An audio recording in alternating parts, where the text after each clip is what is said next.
joining us at Practicing Resistance, the symposium we're holding here today in partnership with Perth University School of Design and Art. For those of you who don't know me, I'm Amy Barrett-Leonard, the director here at PICA, and we're going to begin today's proceedings by inviting Ingrid Cummings to perform Welcome to Country.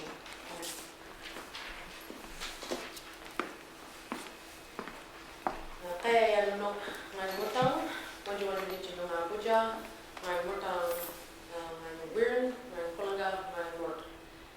Good evening or afternoon everyone. My name is Ingrid Cummings. I'm a Goddard lady. If you're from Perth, it's a pretty famous name around these tracks. We're from the Waterscape people, one of the many different custodial groups and traditional owner groups of this area. And I welcome you to the beautiful lands of my ancestors past and present, my families, my children, and my friends here near the Dugby area or the Swan Estuary. I'm here today on behalf of Uncle Peter, farmer, who unfortunately can't be with us today due to sorry business, because he's lost his father in the last week. So I pay my deep condolences and respects to the farm family, Peter, and all of those who are going through sorry time at the moment. It's a pleasure, however, to be here. Unfortunately, I can't stay. I've got two terrorists at the ages of 2 and 7 waiting for me out there, so better get to them soon. But what I'm going to do is I'm going to sing you a song line from this country, and it comes from a place called Calamara. And for those who live in Perth, Calamara you may have said or been to before. Aussies say with a bit of a different accent, they say Calamunda. So Calamunda is one of the places of ceremony in this country for us, and it also shows, I guess, the relationship between Indigenous and non-Indigenous people, as some of the early interactions of the colonials did actually take down our language and acknowledge that and did that co-naming, and that's been the way ever since. So I guess today's symposium is about, awareness of raising issues, and in my line of work as a comedian and an artist and a cultural awareness trainer, I kind of bring all of that into the same space. So there's creative ways of bringing awareness, and I too know that journey is part of what I do. So what I'll get you guys to do, I'll get you to clap along with me, get your blood flowing for the afternoon. It is Saturday after all, I don't know what it is, I kind of turn off on a Saturday, right? So I'll get you guys to clap along with me while I sing you to country. So I'll give you the beat, it goes a little something like this. When you guys are ready, you can join in.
If you're wondering what I was singing to you, I was asking the good spirit of the country to come and look over all of us as we walk together in unity through this beautiful country, that this is a place the traditional owners, the Whadjuk people, and their families, their ancestors past and present.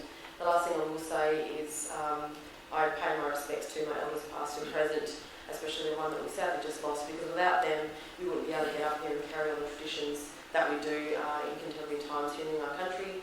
Our culture, or Wirin, or Puttagin is still very much alive in this country. So I thank my ancestors past and present for giving me that knowledge and that courage and that strength. Sorry I can't stay, guys. I hope you have a wonderful symposium. And on behalf of the Whadjuk community, we'd like to say wanju, welcome, and Burungan Denny Mulan. We'll see you again in the future. Thank you. Now, as just a brief introduction, I'm going to talk quickly about why and how we've programmed today's event. Of course, it is no coincidence that we've scheduled Practicing Resistance to coincide with William Kentridge's refusal of time and Richard Bell's embassy. Last year, during the planning stages of these two exhibitions, we were wondering how we could provide a forum that would expand or multiply the discussion around these artists' takes on colonialism, post-colonialism, activism and protest, and look more broadly at the role of artists in this realm. And luckily, at the same time, we were approached by Fiona Costantino and Julian Goddard from Curtin Uni, who pretty much had the same idea. So we have joined forces for today's event, which now seems even more relevant and timely than ever, given recent events in the Australian art world and in politics. And we hope that these will provide fodder for the open discussion later in the day. The symposium kicks off with a series of presentations by three visiting speakers who offer some very pertinent Asian-Pacific perspectives on colonialism, migration and collective action. We'll then have an afternoon tea break in the reading room. And then we'll move to part 2 of the symposium, which focuses on Australian artistic practices and their role in interrogating and contesting colonial ideologies here at home, which seem to be alarmingly reappearing. For part 3 of the symposium, we'll move upstairs into the grounds of Richard Bell's Tent Embassy for refreshments, but also for a roundtable discussion about burning issues that you, and that means all of you here, sitting here as audience members, that you feel are really important in relation to art and politics now.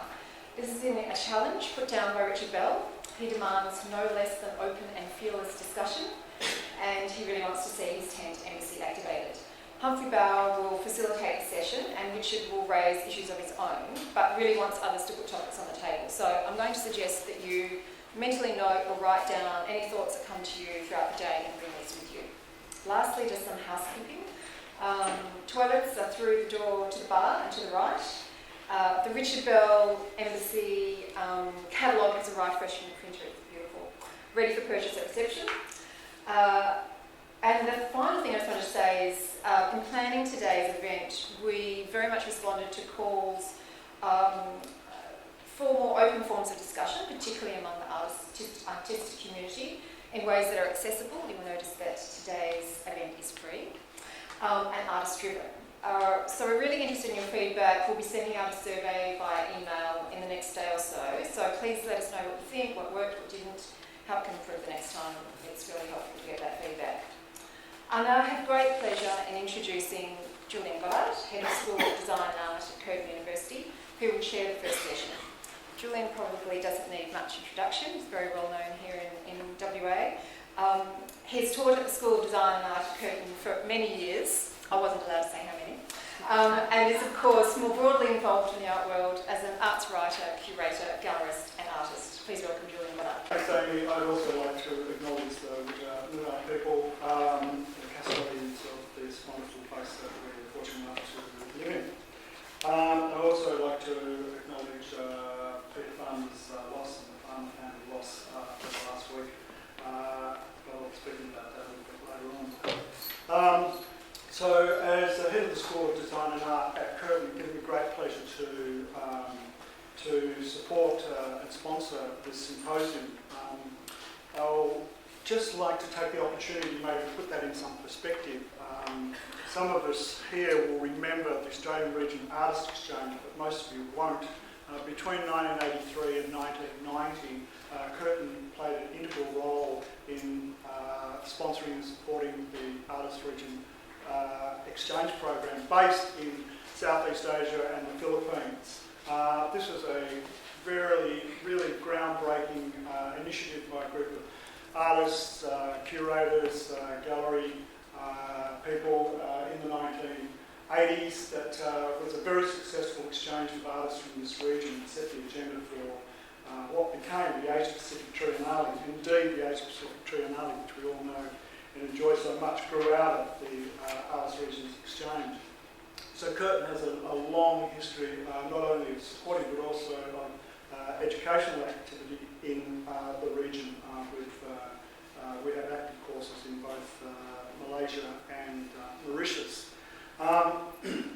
Having said that, this symposium, as Amy says, does seem very timely. Politics is back in the news again, at least around the Sydney Biennale, that is.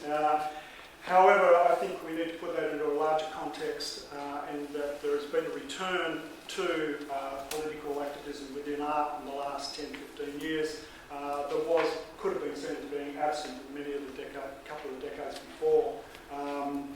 The return is very empowering for people who have an interest in this type of notion of art and its relationship to social activism. The traditional ideas that we inherited, I guess, after the Second World War, especially in art schools, when conceptual art dominated, was in many ways, despite a lot of conceptual art actually being based in political activism, not to consider political activism as something that would be forefront in the endeavours of artists, especially back in the 1970s and the 1980s. However, that's changed, and it's a fantastic thing to see that change occurring all over the world. The idea that now that we have the ability, and we always have had the ability, to be able to be active in changing the world in which we operate is an empowering thing to take to students. Definitely it engages our students in our school in a very direct manner. And I think the traditions that we, again, inherited after the Second World War, at least in the canon of the Academy of Art, had to do with the notions of spectatorship that in many ways were left artists in a conundrum about what they could do to be politically active. Anyway, that's changed, and it's fantastic to see that change and that swing towards political activism and social contact, engaged projects, social practice itself becoming a sort of genre of art activity. So it's great to be able to introduce the speakers this afternoon. The first session we're going to be looking at activism in the Asia Pacific region. There's 3 speakers: Simon Soon, Taloi Havini and Sumugan Sivanesan. So I'll introduce each one of them, beginning with Simon. Simon Soon is a writer and curator, currently completing his PhD at the University of Sydney. His research spans the developments of Southeast Asian art during the 1950s to the 1970s. His primary areas of interest are Buddhist art, Theosophical Society and Nationalism, post-painterly abstraction and cultural anthropology. Could you please welcome Simon? Okay, I just realized I have to apologize.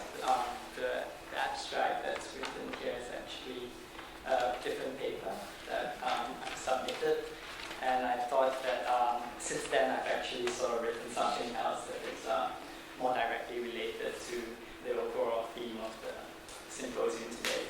And you must also forgive me as part of what I'm about to share here has already been presented in some other in another forum before.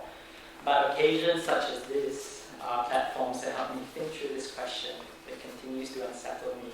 So it is not so much an attempt to provide some far-reaching insight in regards to the direction of curatorial knowledge than an opportunity to join everyone here today to help me find some answers. By this I refer to the increasing sort of currency in which the term the curatorial in instances that have been used by writers such as Maria Lin or the Goldsmith sort of curatorial/knowledge program. And this term has come to represent specific forms of networking and production of knowledge. This is in contrast to the idea of curating solely as an activity or a practice of putting together an exhibition. Instead, the emphasis here, at least to my understanding, on this idea of the curatorial is primarily its tooling as a discursive site. And it is the curatorial's aim and motivation when directed at art and activism emerging from other parts of the world that I like to try to discuss a little today. This, I like to conjecture, has resulted in a phenomenon which I term rather negatively as curatorial colonialism. And what do I mean by this? It has to do with how the notion of the curatorial continues to frame and transform specific urgencies into a form of knowledge that is largely generated within a specific reflexive promotional, and pedagogical structure. In this act of knowledge construction, third world art and activism achieves contemporaneity by becoming an archive pressed into the service of institutional critique in the first world. This is often the case. So one generous view is that this line of inquiry could help resist the replication of a hegemonic set of mainstream/conventional/dominant curatorial practice, as well as its attendant institutional standards, from being replicated uncritically elsewhere in the world. And this is what I took from Eric Rogoff's lecture in Hong Kong recently at the Asia Art Archive Symposium Sites of Construction, which I attended last year. Her strongest argument undoes the presumption that curatorial infrastructure and support automatically guarantees superior culture. In its place, she offered a tentative but by no means determining list of artist initiatives. Rags Media Collective, some of the images are up here.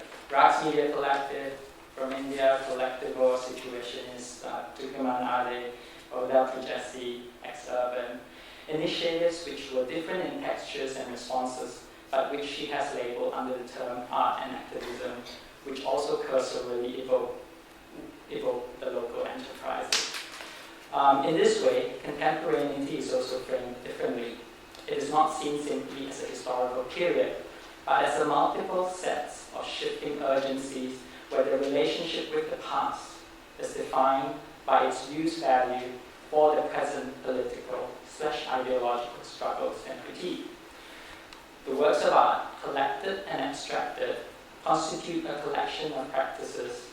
In this sense, creative activism is turned into an archive towards the enterprise, whose sole aim is to unpack institutional modes and models of curating as determining what are successful ways of discourse production.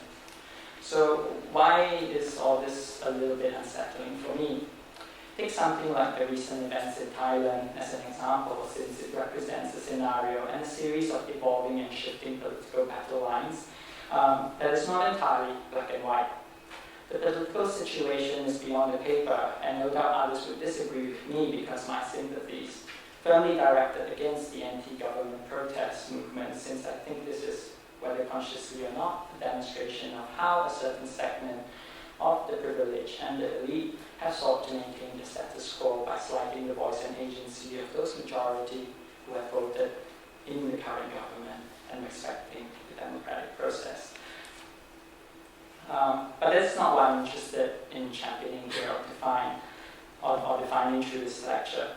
Suffice to say, the complexity of the matter demonstrates to me that typology of mass movement, which we so often consume as a representative of the people, as a force, does not always stand on the side of democratic liberation, even if it claims to.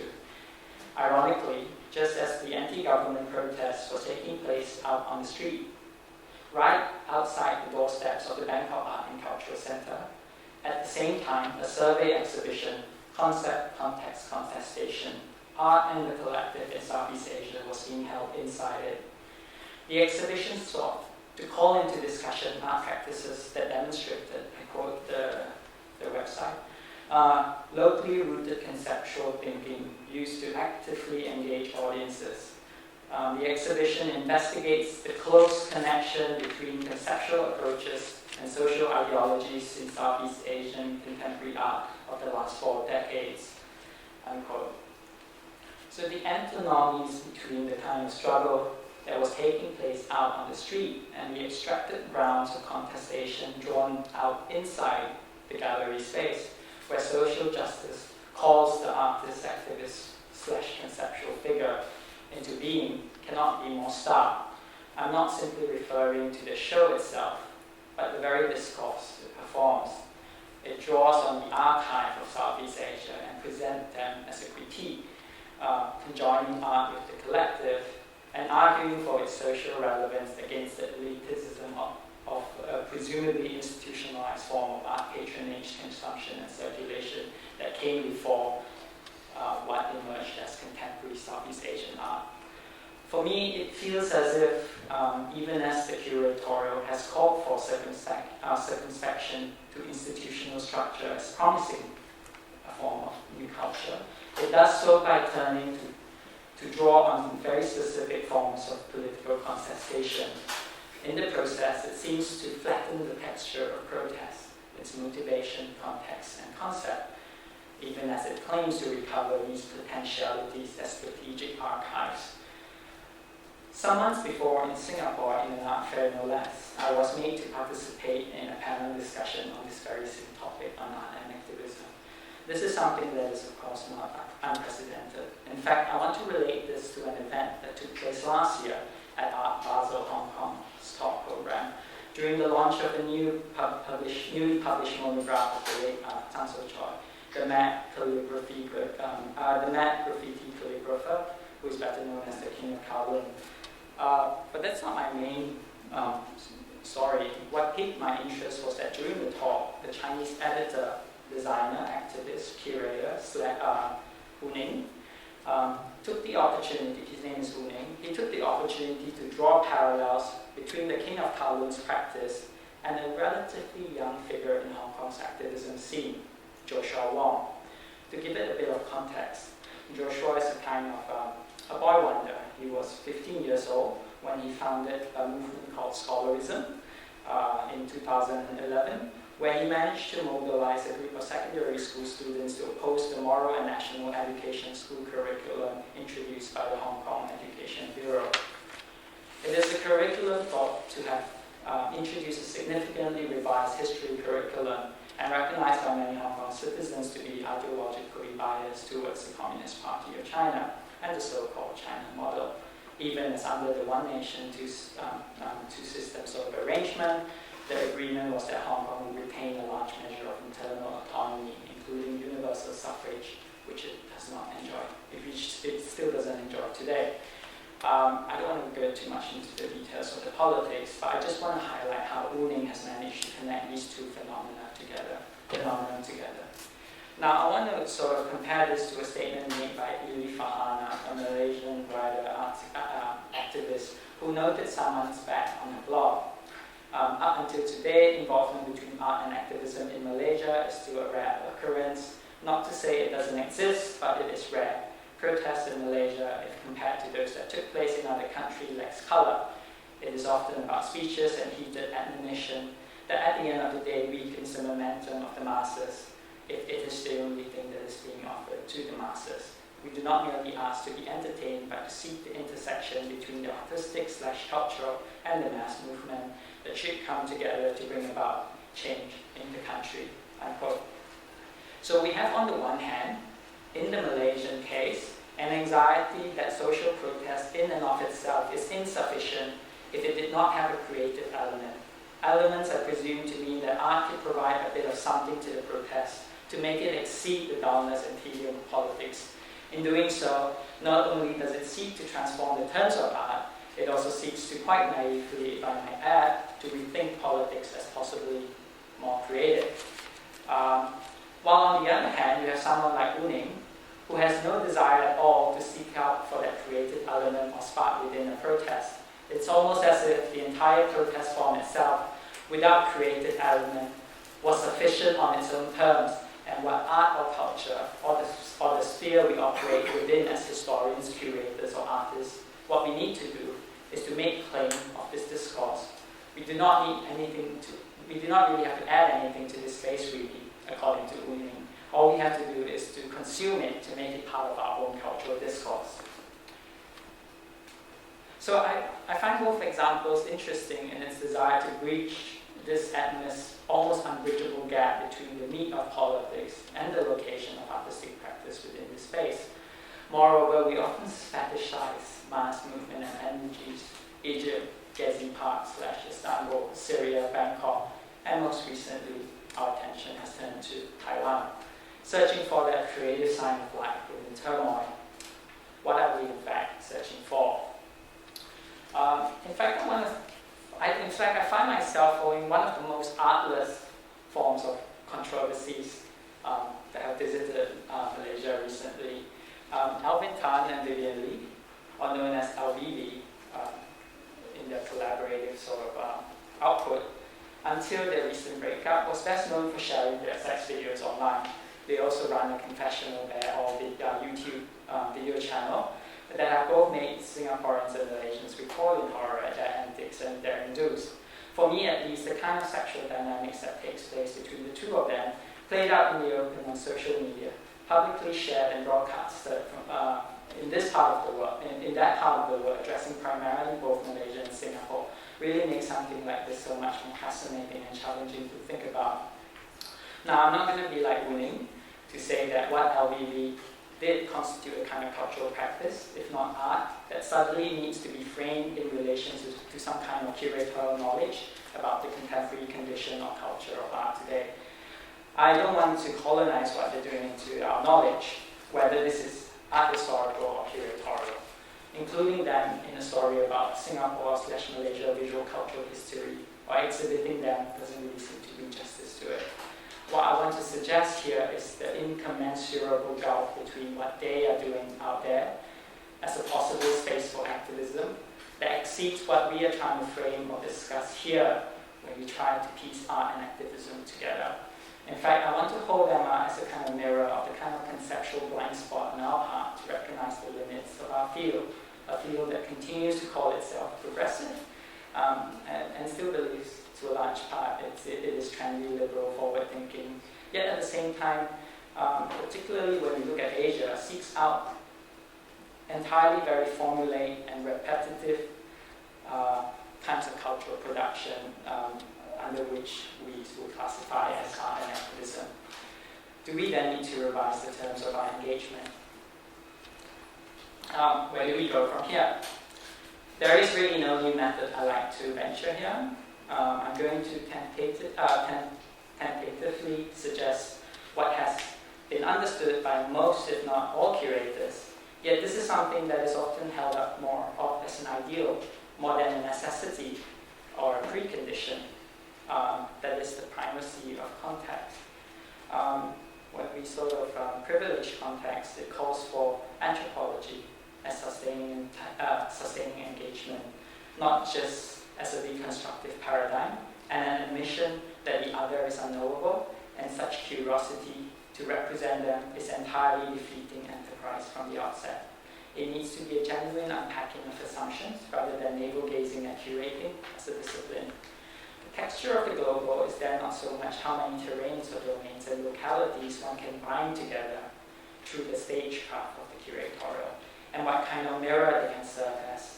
It calls for a genuine desire for engagement so that the other does not become your archive in order for you to critique your own institution before what is out there becomes valuable or urgent. As example, I'm not going to turn to an exhibition, but to a film that embodied this expanded notion of curatorial knowledge to be so prized, so as to suggest that I'm not so much against this expansion of the curatorial as to the form of knowledge and practice that is very specific vectors that such discussion have engendered so far. This is also in keeping with the spirit of the curatorial to dislodge the exhibition space and practice as the primary site in which the curatorial could manifest. I refer here to Binkins, a Singaporean filmmaker, documentary, Invisible City, in which she decided to catalog the obsession the world at large might not deem to be significant, but resonate with those whose daily experience embody such imaginary. I quote her, "I decided to seek out people who, like me, choose Singapore as a topic of their work. I don't mean where Singapore is the setting for their work, but where Singapore is the main subject," she said. So her film features Ivan Polunin, 1950s film footage of native communities in Singapore and Malaya, Marjorie Goddard, who has a collection of photographs she took from the 1950s of old buildings that were now demolished, Han Tan Juan, student activist who collected photographs of the student riots in the 1950s, Lin Chen Sian, an archaeologist excavating a 60-year-old military bunker on Sentosa Island. And I think the last story is one that really strikes me. It is not unlike an archaeology student I chanced upon in New York who told me that she studies the archaeology of photography in Japan. And this catalogue of obsessions is fascinating to me on two counts.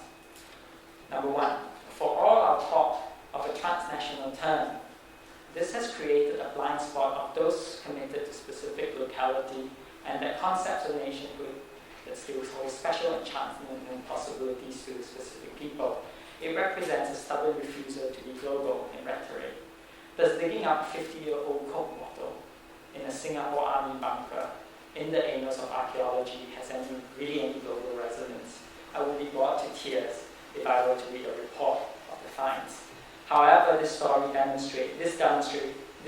as documented by Tan Pin, demonstrates a kind of forceful reading, one that compels us to engage with pure locality instead of seeking for as transacting sort of language.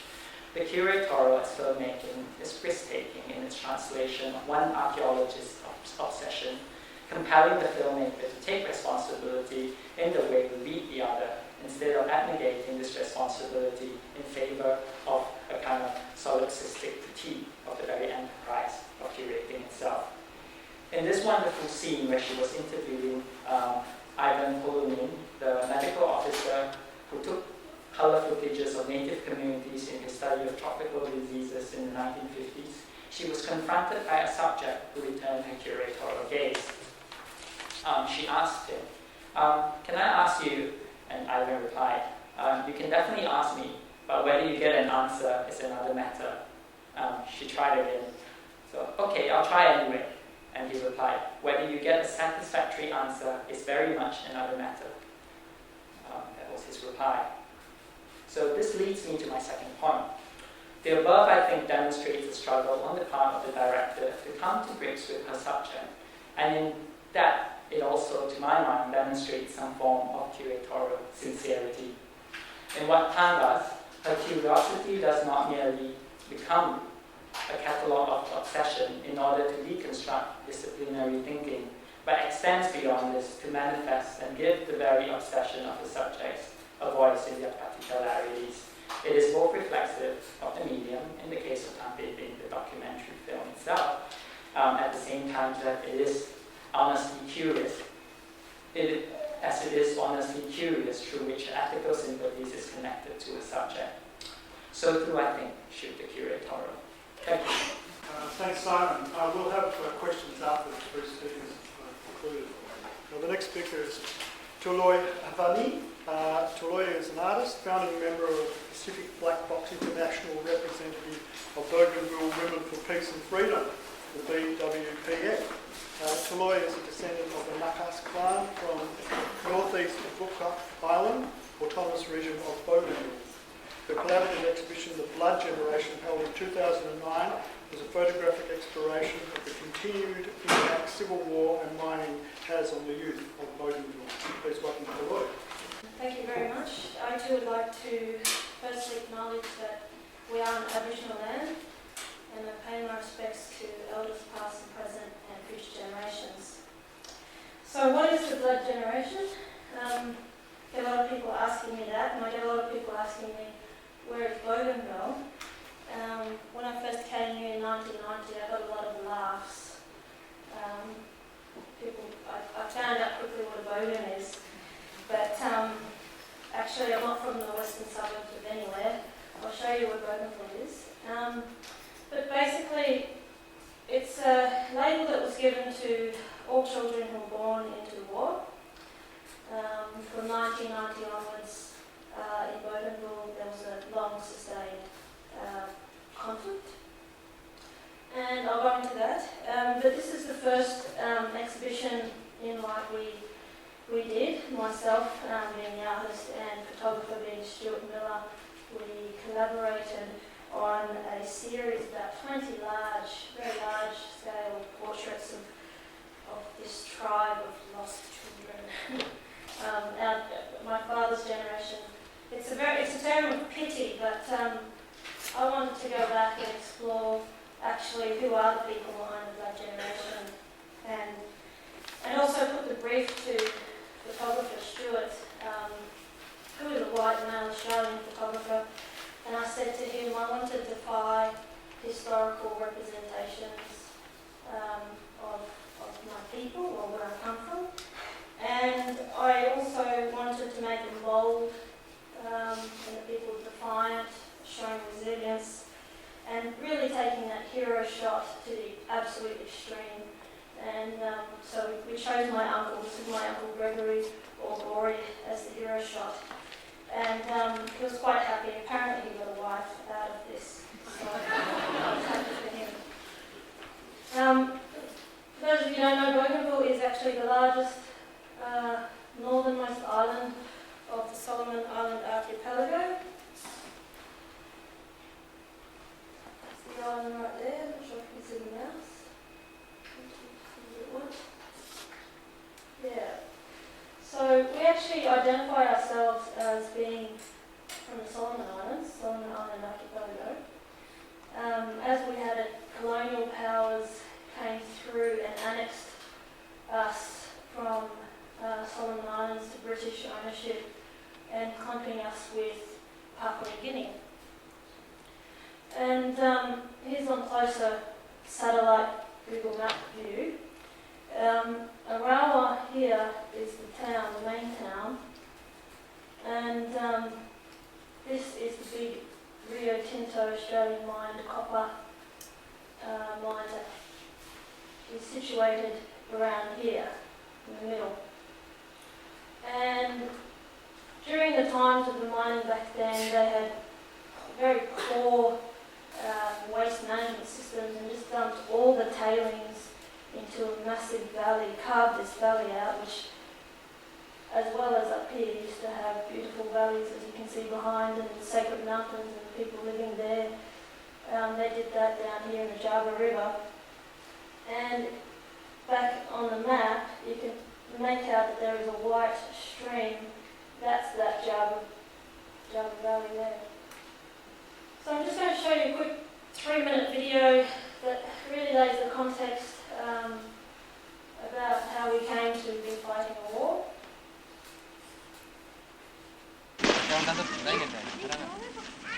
Gregory Corper speaks for his people. Moroni people have always lived in this valley. This is our land. Always we fight if any other people tries to take it away from us. Before the white men come to Bougainville, we hunt possums and wild pigs in the valley. We caught some crabs and we work in our gardens. First came the men looking for gold. My father was boss boy for them. They found a little gold there at Penn Hill. Then in 1964, CIA come here. These men come looking for copper. I hear somebody talk to me. There will be big company come to your Moroni area. With some people, I go to see them and tell them, you cannot come to my valley. I was not happy because I did not know this kind of business before. When they are walking around like this, I talk strong to CRA and the government. I don't like you walk around this valley too many times. They don't hear me. They tell me, no, this something belongs all the country. We must do this. It belongs to everybody in Papua New Guinea. I play work long RM Radio Bougainville, BL9BA, I broadcast come long Kieta, long district Bougainville. Now here's the latest news about the copper project at Panguna. The House of Assembly at Port Moresby today approved the granting to CRA of a mining lease over the land there. A new company called Bougainville Copper is being formed to run the huge open-cut operation. The House of Assembly was told that the project would more than double the territory's export income. At present, government officers are travelling around to talk to the people about all these things.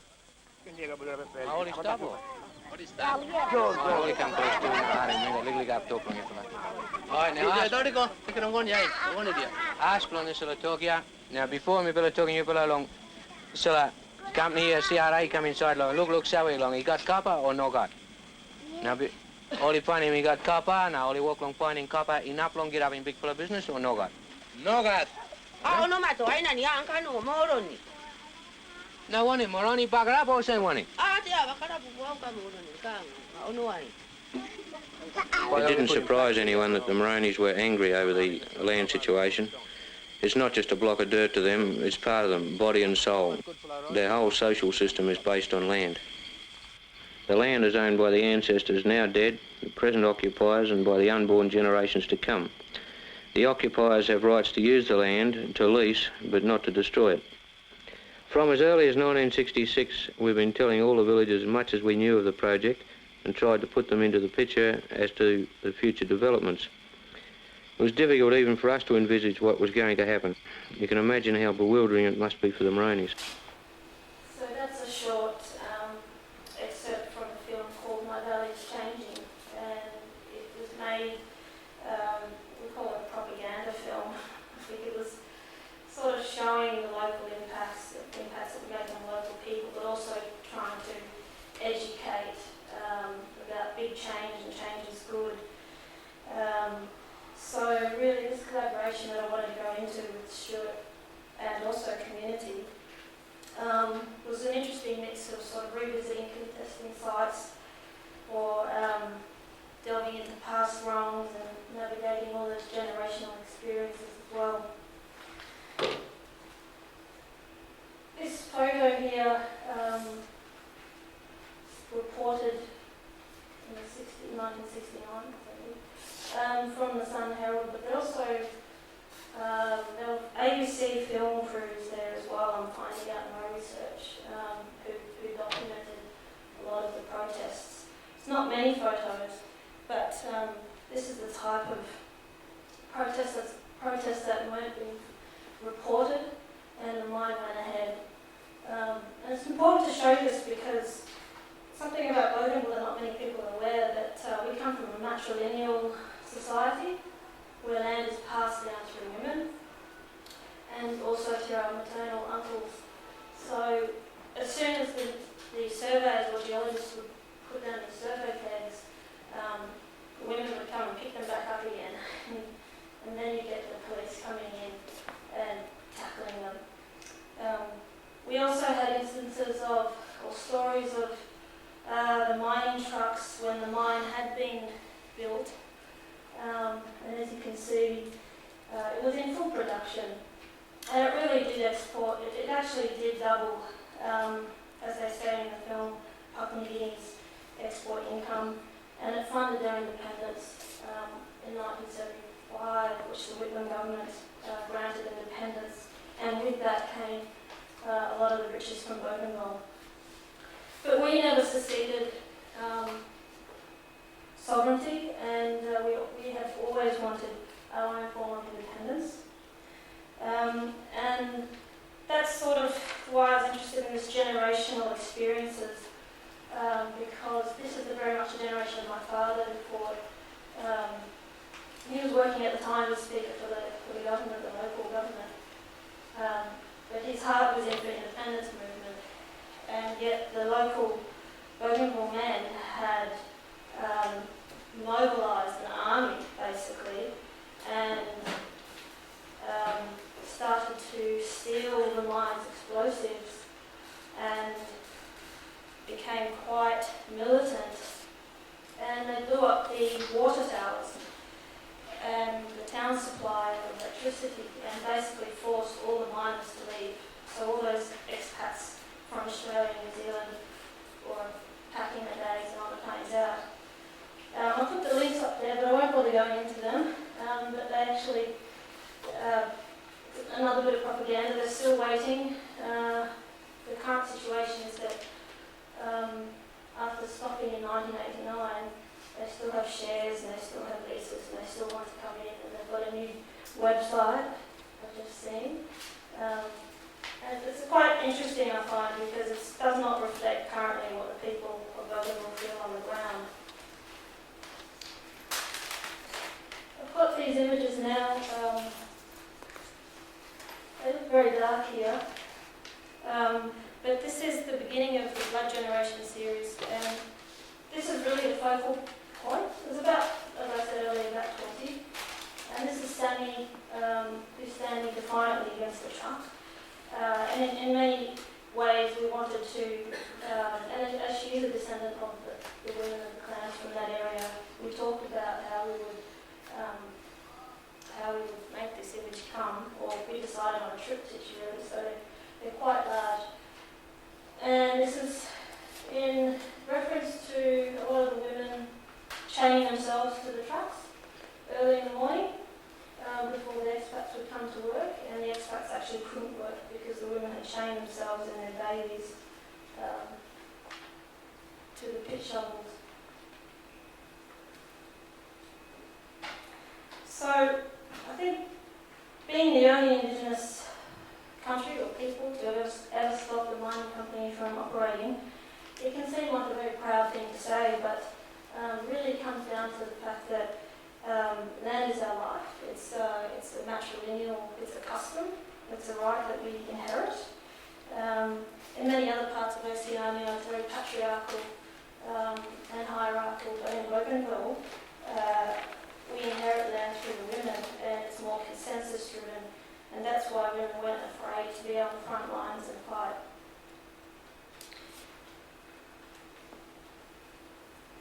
So, I think it was about late 2010, we went to Bougainville and travelled up and down and met with a lot of my friends. And Sammy, she, at the time of the crisis or the war when it broke out, it was about 1989, 1990, Sammy's family had to flee to Solomon Islands. There were about 5,000 Bougainvilleans that were refugees in neighbouring Solomon Islands. Her father was a very strong independence, I wouldn't say fighter, because he was more of a political leader. And her mother, very much an activist as well. So my father and her father were very similar, and so we had to flee to Australia because we were both on, our fathers were both on hit lists. And when they fled to Solomon Islands, the PNG Defence Force found where they were living and burnt their house, so they ended up having to seek refuge in Amsterdam. So that's a pretty long journey. In the peace process, around 2001, they've returned and now they live on Bougainville, and that's the future that they want to. They definitely want to live in Bougainville, not Amsterdam.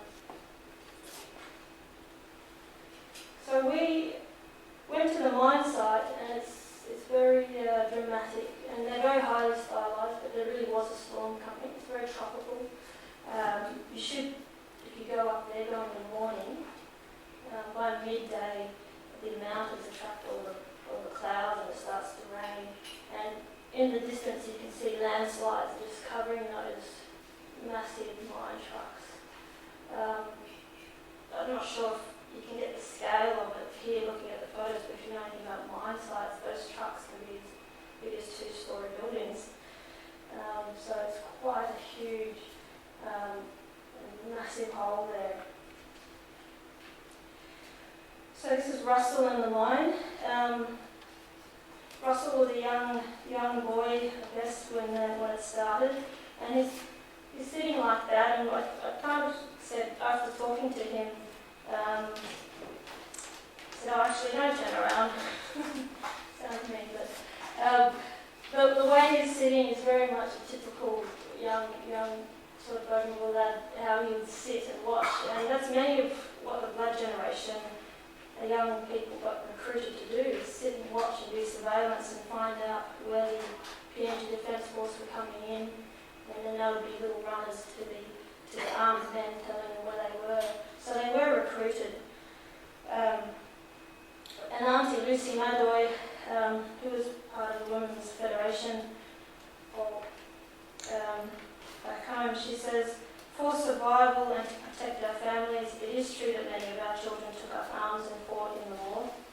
Our youth population became adults very quickly in this desperate situation." I'm going to read a poem, and it's by Leonard Fonga, who is also from Bougainville and was there during the crisis or war. And he had to leave Bougainville and live in Papua New Guinea, safety, then come back. And he called An October to Remember. The day before the PNG troops landed on Tunaroo Catholic Mission, I came into town from Quebec and returned with plans to return the next morning for market. But early the next morning others left and I decided to stay back, but were returned on the way for our town was captured by the enemy. We lost our girls, whom we met at the market. For nothing but admiration, they were scattered like litter by rain of bombs from Tunaroo. Around was calm, but the rolling waves on the beach were not ours, they were theirs. Those men who came from New Guinea to take over our land. The sky was theirs, those flying mechanical bats that came from New Guinea to fire guns on us and kill our men, women and future children for nothing but to take over our land. So we sang their songs as they said unto us over the few years, sitting ducks staring them, snailing from the northern end of our country. Till that October night, till that October they made us run for the bush. That 1992 October, that market day we all dreamt to meet a sweet Rwanda girl and gobble her cassava cake for love. But our Arawa had a stroke from Tunaroo that October dawn. Those men of the sky and the sea from New Guinea rained bombs on us. Recklessly they bombed us to kill us for our land. They bombed us to rid our dignity. They bombed us to eradicate our identity of Solomon. They bombed to show us how lethal they were in tribal warfare, so we faded. That sad October morning, that market day in wearing Arawa, Tobinal was stocking her rings for the Arawa market in Tobinal. Messinal was making love to her kitong on Namamara Street. King Kokabo was peeing on the lawn at Kakapam Street, and the politician was snoring at Amina Road and hell dawned down hard. The New Guineans wanted us death, so they could take over our land, dignity and identity. Thus, Tobinal stood idle as her bougainville trembled. Messinal and Kitong ran naked in their separate ways for the hills. And King Kokabo kept peeing till sunset, and the politician woke sunbathing, for there was not a roof in the abode. So they all ran into the bush, over the rivers and valleys for the Crown Prince Range, so that no New Guinean could find us, and kill them for our land, dignity and identity. That October dawn in 1992, Arawa, more than long. So, just to end, this story really remains unresolved today. We have an ongoing threat of mining, possible referendum on independence from Papua New Guinea. Many say no mining before independence. Some say we need money now to fund our independence. Some say there's a hole already there, let's get compensated, let's get royalties. But there are many people still there, people like my father and many others who say that we don't really need mining, we can survive on an agricultural economy. That's going to be a hard one to convince people. I guess I want to end on the fact that we have a motto in Bougainville, that land is life. And I'm going to end on an elder, Raphael Bella, who has since passed, who said, land is our life, land is our physical life, it is food, it is sustenance, it is our social life, it is marriage, it is status, it is security, it is politics. In fact, it is our own world. So, thank you very much. Thanks, Taloi. Someone managed to stop a mining company. The next speaker is Sumugan Sivanesan. Summa is an experimental anti-disciplinary artist, as well as a lecturer, tutor at the University of New South Wales. Sumugan works between performance, installation, video, media, and text in the examination of themes such as colonialism, politics, and the accompanying psychological unrest that befalls victims of such forces. In early 2013, Sumugan hosted the Ethics and Politics of Starvation, an after-dinner conversation exploring the history of Australia's colonial impacts on the island of Nauru. Welcome, Sumugan. So I guess as is our custom, I would also like to acknowledge that we're on Aboriginal land and the Noongar people as the ongoing custodians of this land that we're meeting on today. And I'd also like to draw attention to that in this kind of customary acknowledgement that we now do, that what's implicit in it is a statement of sovereignty. And I'm from Sydney. I'm based in Sydney, and I've come to West Australia a couple of days ago, and it struck me that I was issued one of those Aboriginal passports that the Aboriginal Social Justice Alliance, Indigenous Social Justice Alliance issues, and I'd forgotten to bring it with me, and so in a weird kind of way, I'm a kind of undocumented migrant here, and as I was sort of preparing this, I realised this yesterday, and I was preparing this yesterday, I thought, well, you know, what is that sort of assumption of hospitality about? And it forced me to reconsider how I was going to present what I was going to do today. And so I sort of unpacked my presentation, and it might be a little bit loose. So basically over the last year, my practice has come to focus on the media history and the current circumstances of a Tamil refugee, Sanjeev Alex Gahan. And what I do is effectively retell his passage of migration to recover the kinds of politics that produces. Because he is, you know, a stateless person, it's a very unsettling and often quite improvised kind of politics on the move, as he negotiates his way and tries to negotiate his resettlement. So, as I was saying, I felt quite unsettled after I arrived as well, and so I've made a little list of maybe a set of ideas that I'd like to address, or attempt to address. And these they're kind of connected concepts. So when I said border and colonial frontier, it's not the border or the colonial frontier, it's the way that they are kind of related to each other. And so the four ideas I'm hoping to get through is border and colonial frontier, resistance and troubling, narratives and sovereignty, and friendship and politics.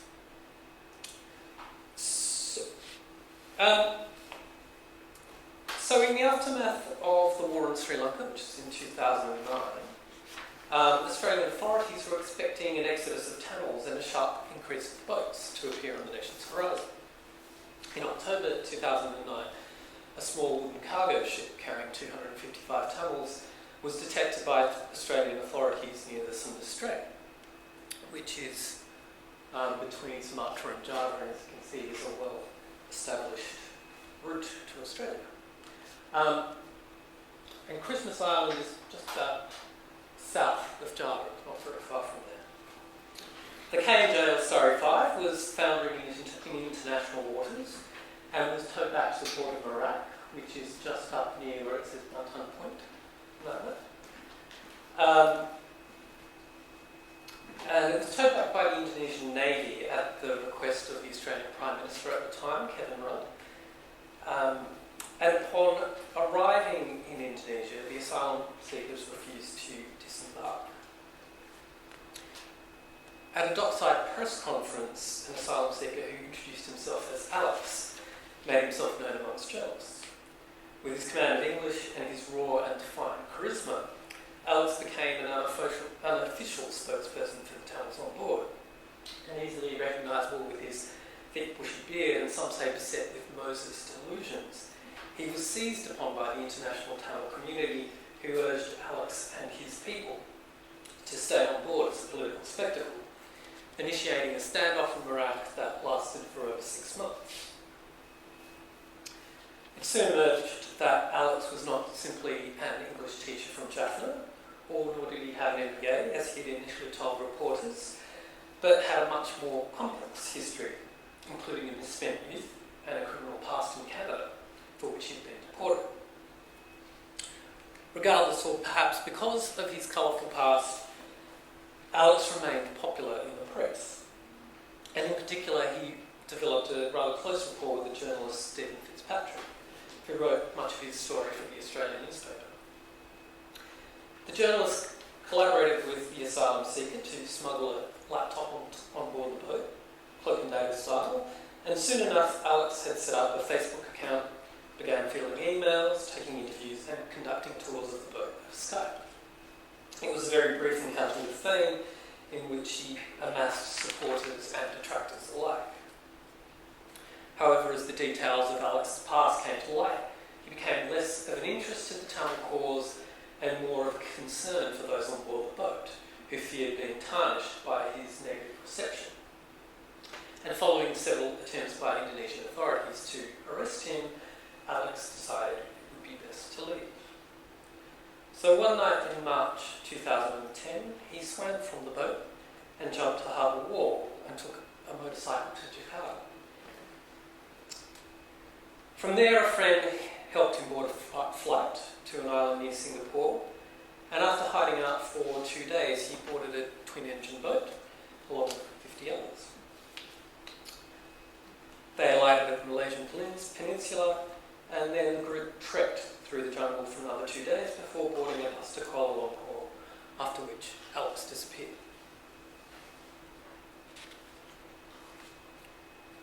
Okay, the next one is the border and the colonial frontier. So when, I'm going to see if I can tease these ideas out of this story.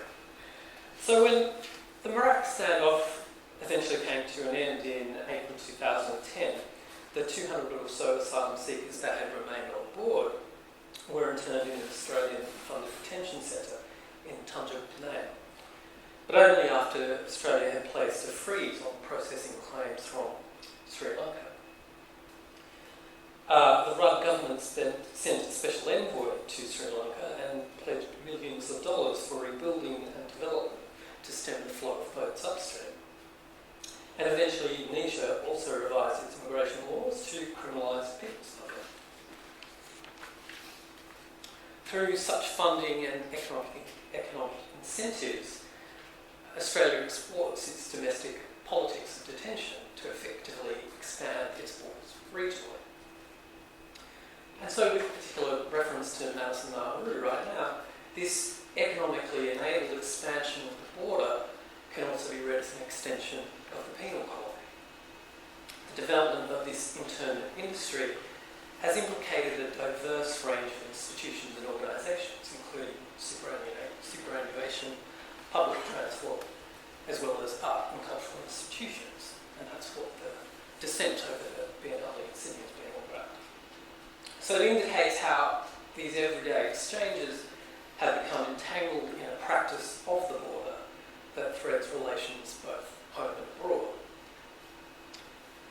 And again, although I'm attentive to this production of the border creeping into our everyday relations, ironically, I think my own border to transgressions when I arrived here, my assumption of free movement and welcome is also an operation of a colonial apparatus. And I think this way that the colonial frontier and its process and its histories of displacement and dispersals describes how I come to be in Australia, but it also inscribes what it means to be Australian. And I think that somehow it sort of repeats or is in some way reenacted in the way that at least I have assumed hospitality.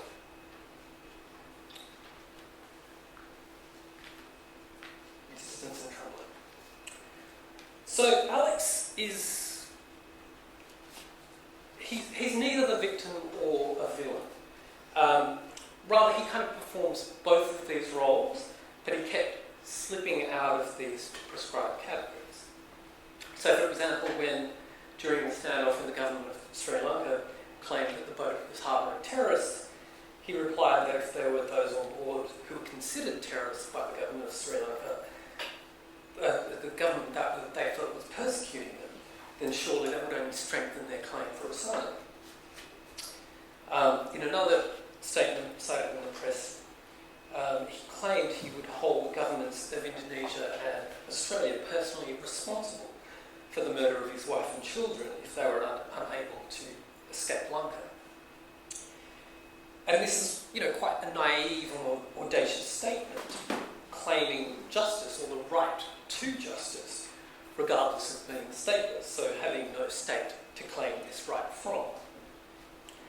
And it's, again, kind of quite simultaneously sort of naive and also profound to claim justice from an authority that is beyond the states that are withholding him, which is only really, the only authority he has is himself. So it's really a kind of claim for personal sovereignty, an enunciation of personal sovereignty against the states.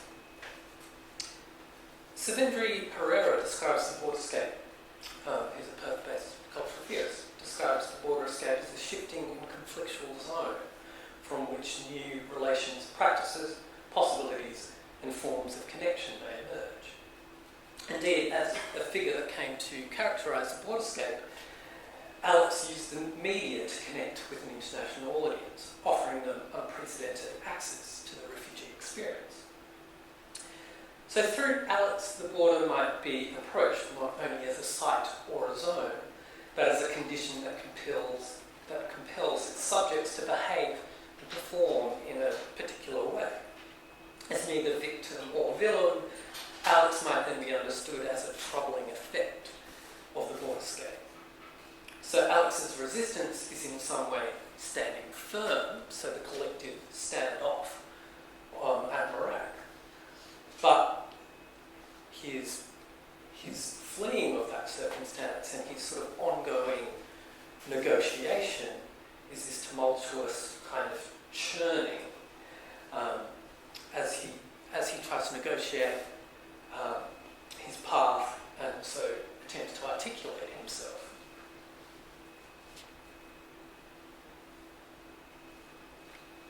Narrative and sovereignty. So Alex resurfaced in 2012, announcing himself with a series of photographs in which he appears in a crowded cell. In these pictures, Alex is again clearly performing for his public. Coiffed and confident, he eschews playing the victim and appears as a defiant, self-possessed and even narcissistic individual. Soon after these pictures appeared, the journalist Lindsay Murdoch traced Alex to a detention centre in Bangkok, and he published an article in the Fairfax media detailing how Alex had been arrested trying to cross into Thailand from Malaysia using a false passport. The Kingdom of Thailand is not a signatory to any of the UN refugee conventions and makes no provisions for asylum seekers, so Alex was once again criminalised, this time for this border transgression. He served 6 months in a Thai prison before he was transferred to immigration detention. The article was accompanied by one of Alex's selfies, taken on a phone that was smuggled into the facility, and this image circulated beyond Alex's network of Facebook friends, which is about 1,000 plus people, and eventually found its way back to Thai authorities. As a consequence, Alex was punished, having his phone confiscated, his internet access curbed, and moved to a cell which I'm told he was chained and beaten daily. So if we follow the movements of this image, it shifts its purpose, initially as a self-representation and as an articulation of Alex and his Facebook profile, to its representation in the media, in Fairfax media, and then when it eventually returns to its site of production in immigration detention, it causes the disciplinary punishment of its subject, with subject forming consequences. So although he appears resolute, we know that Alex is both a victim and a product of overlapping systems of incarceration and exploitation. As a recognised refugee, Alex is technically eligible for bail, however, Thai authorities have since refused and he remains arbitrarily detained.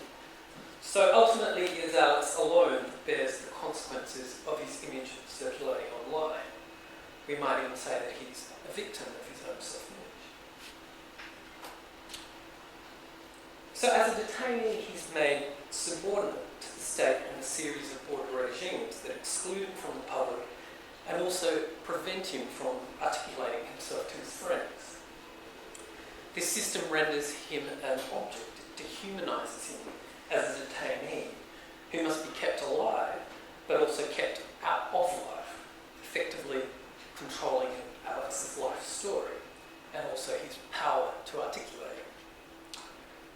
Sovereignty of the state and its propensity to exclude and control is incompatible with Alex's right to seek asylum, but also restricts his ability to be anything else but a detainee, and that determines his life opportunities.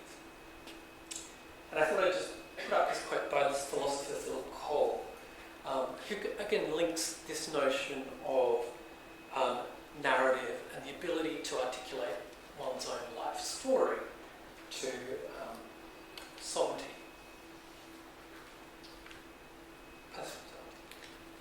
And the right to mobility. That's what it's connected. Okay, so friendship and politics. My first contact with Alex was via Facebook after I simply submitted a friend request. And on Facebook, friendship is quite a peculiar thing. It's a concept by which the social media giant collates an expanding and interconnected database of personal information and behaviour patterns for profit and for manipulation.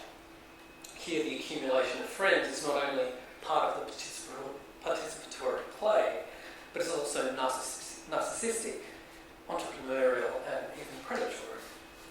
On Facebook, the complexity of interpersonal relations is abstracted as an incessant, hyper-gregarious, real-time messaging over networks.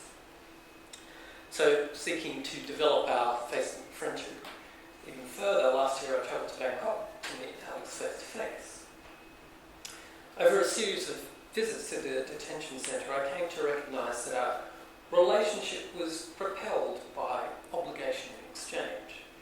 When I would visit him at the IDC, I would bring him supplies in exchange for conversation. In conversation, Alex is able to narrate his own history and affirm his self-image and express some form of individuality and personal sovereignty. In turn, Alex's stories inform my own practice. And although personally we may not have a lot in common, we share or attempt to broker a common politics.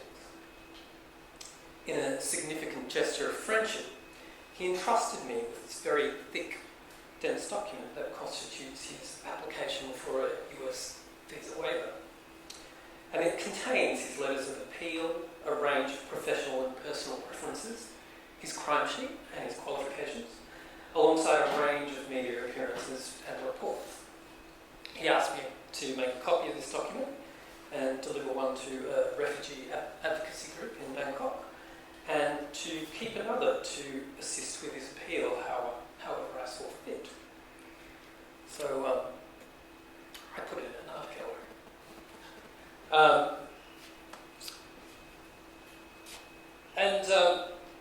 It's part of a sort of complex arrangement where I'm trying to get other people to work with his narrative and modulate it in different ways. And in a way, it's expanding and exhibiting our very deliberate and even possibly kind of disciplined practice of friendship within a fraternity of artists and artist patrons. And so I've come to think about friendship as a matter of risk and exchange. Both he and I weigh up the potential of a political alliance, but also against our own personal risk, which probably is tipped in my favour. But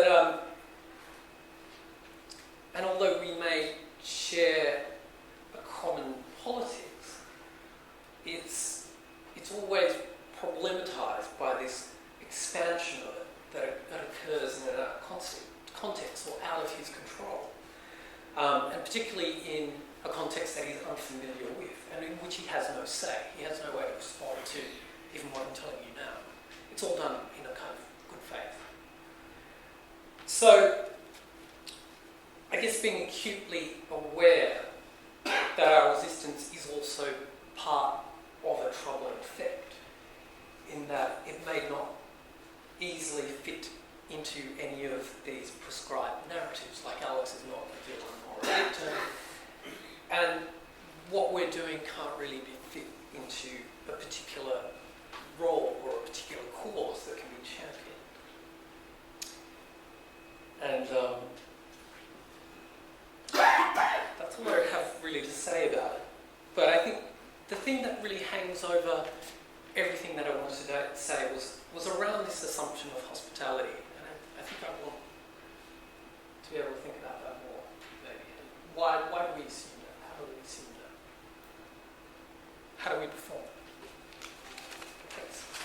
Okay, thanks to the three speakers. So I'll throw it open to any questions or comments.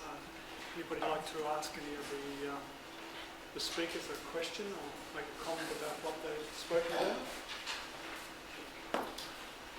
Yes, thank you. I have a question for again.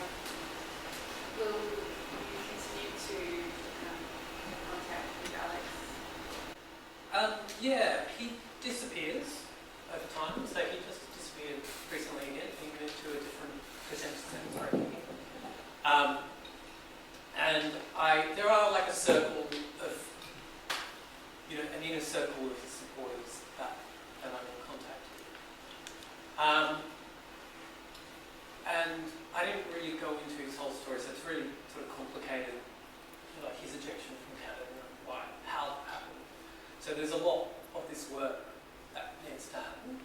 But I am, I guess, in that way that I exhibited his visa application.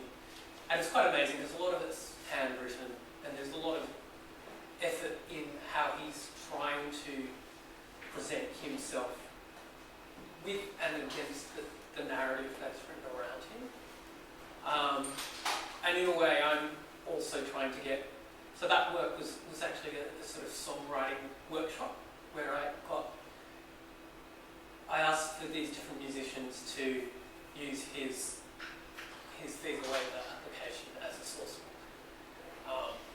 And so it was kind of like, how does this get modulated in the art world? Because he can't really appear in the media anymore because it's very destructive to him. But then I think, the art world can sort of absorb some of that ambiguity and work with it a bit more. And in a weird kind of way, that's what I'm trying to do, is have him recognised in a way. So in an art gallery, there's a kind of a public or an audience that comes to a gallery and recognises him, and then trying to have them produce something that goes back to him, so he becomes like a singular audience. So he's not really part of the public, but he's part of the audience. But in the same way, I'm trying to make him a kind of objective of art, so sort of bring him closer to being an artist in a way, or being art. And I'm trying to see how that kind of, because I think in some ways he's stuck as well. I think he's going to be leaving in terms of. Is he still in town? Yeah. Okay, is anybody else have questions? Yes, Summa Gunner. Thank you. Sorry, I arrived rather late, so I might not have heard the whole of the talk, but I was very struck by the way you ended when you talked about hospitality. And it made me think of a gesture by others who were on the same boat on the journalist side, where towards the end, when they couldn't communicate directly anymore, when media communication was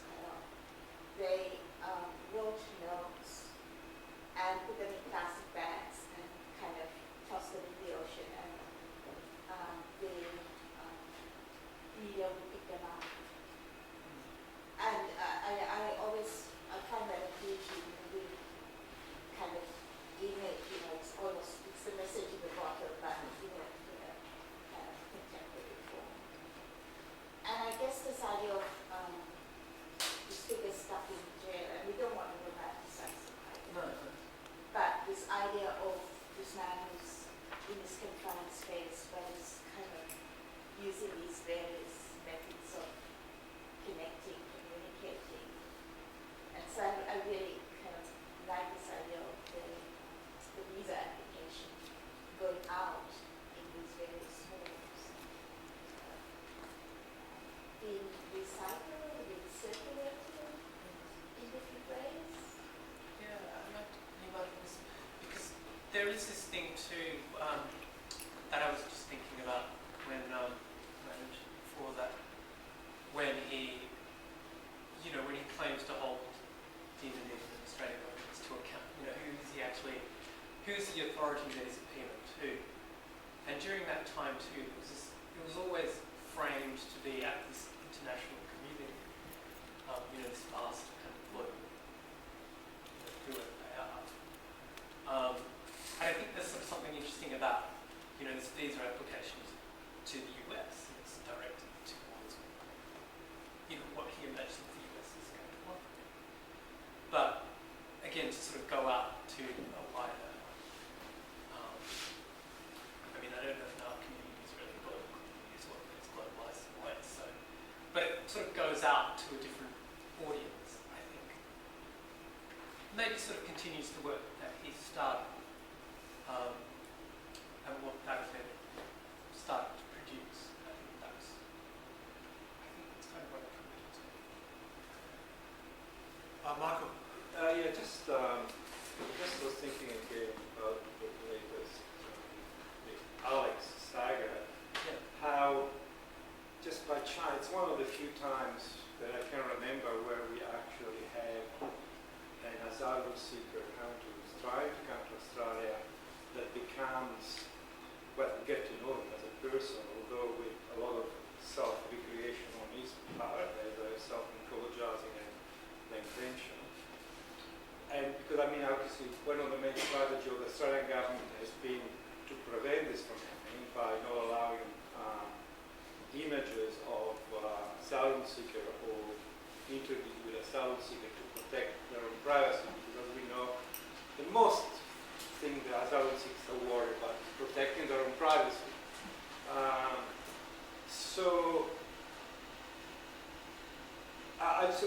I'm kind of interested, it's not a question, but I was looking at the exceptionality of this case, of Alex's case, as being, I mean, can anyone... What's your question? There's not a question, I was making a comment. Sorry, what is the question? Sorry, can I finish? I haven't finished.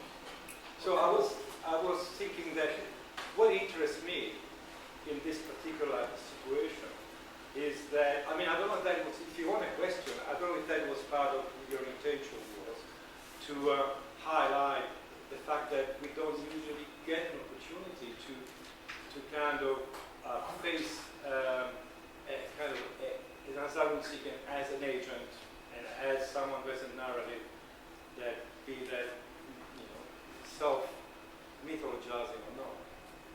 I think that's happened a bit more recently though, hasn't it? Like there was that TV show. Sorry?